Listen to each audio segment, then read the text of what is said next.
So recently, I was having this conversation with a guy, and we were speaking about being involved in the community.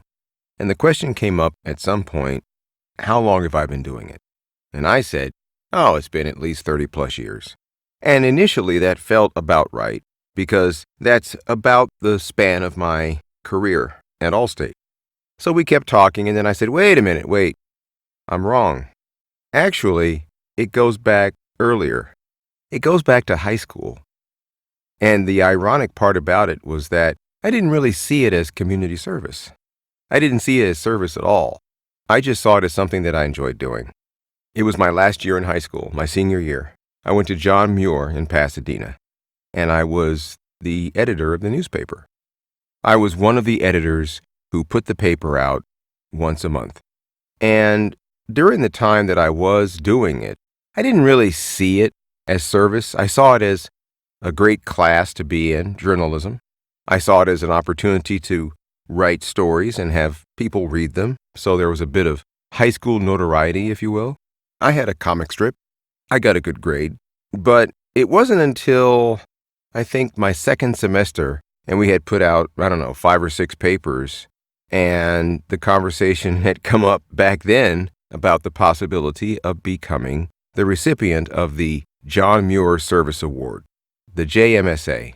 And so about 20 seniors received this award at the end of the school year for various contributions made, not just in their senior year, but for their entire high school career. So as it turned out, I got the award, and that was cool.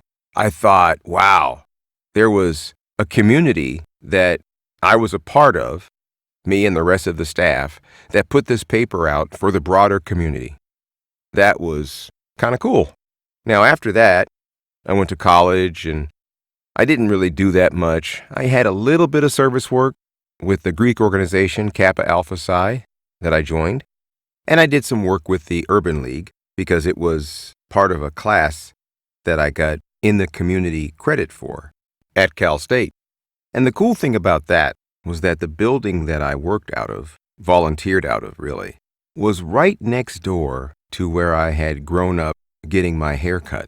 It was in Pasadena. So it was cool because I was in my own community and I was helping people write resumes. After that, I didn't really do that much. I got the job at Allstate. That was in '84. And after a few years, I found out one of the things that Allstate likes to do is to show up in the community and do various types of service work. I said, yeah, that looks like something I want to get into. And most specifically, once again, it was in Pasadena. And it was through the NHS, the Neighborhood Housing Service. So there's that word again, coming back into my life, right? So before it was the John Muir Service Award, and then fast forward a few years to the Neighborhood Housing Service. And then after that, I decided to become involved with the I Have a Dream Foundation, which had an office in Pasadena but was headquartered in Los Angeles. And I stepped into a space of mentorship. This young man that I was a big brother for, a mentor for, he was 11 years old at the time. And he coincidentally had gone to the same elementary school that I attended. He was in the 5th grade at the time. And so I would go and I would meet with him and his mom. And he, at the time, lived in ALTADENA, as did I. And I would very easily head over to his home one night a week. And I would go over homework and got to know him. And we went on field trips together. We went to a Dodger game. We went to a rodeo. We went to the museum over the years. He ended up going into middle school, the same one as I did, Elliott. And then John Muir High School, where I had, of course, attended. He did end up going to a university somewhat because of what I had recommended him to consider, and that was Hampton, which is in Virginia. And I have several family members who are affiliated one way or the other with Hampton University. And he decided to go. And the organization that I worked with, I Have a Dream, they gave him a scholarship that helped him out financially during the 4 years that he was there. So, of course, I wasn't visiting him every week at that time, but we stayed in correspondence over the years. It was really special when he graduated. He got his degree in 2005. I flew out there with my son to see him graduate. It was great. It really was. So, again, an opportunity to be in the community and providing service. But it was almost like in high school. You don't really think about it as such. You just do it. That was a very meaningful experience that I had with that young man. And now he's an adult. He has his own family. So there's no more big brother there. We're just good friends. After that, almost simultaneously, I got involved with my son's Boy Scout troop, and in the community that I lived in at the time, I got involved in the Ed Foundation. And to be honest with you, I'm still involved with the Boy Scout troop. My son graduated 3 years, going on 4 years ago, and I'm still involved with the troop. I do enjoy it. And I'm also involved with the Ed Foundation because my daughter is still in high school and is a member or is a student at a school that the Ed Foundation supports. And those two organizations, it's been close to a decade that I have been affiliated with, and it's been very rewarding for me. And of course, then there's the community service that you do, not necessarily as being affiliated with an organization, like picking up trash or buying someone apparently down on their luck a meal. Those are things that I like to lean into, perhaps more often than some.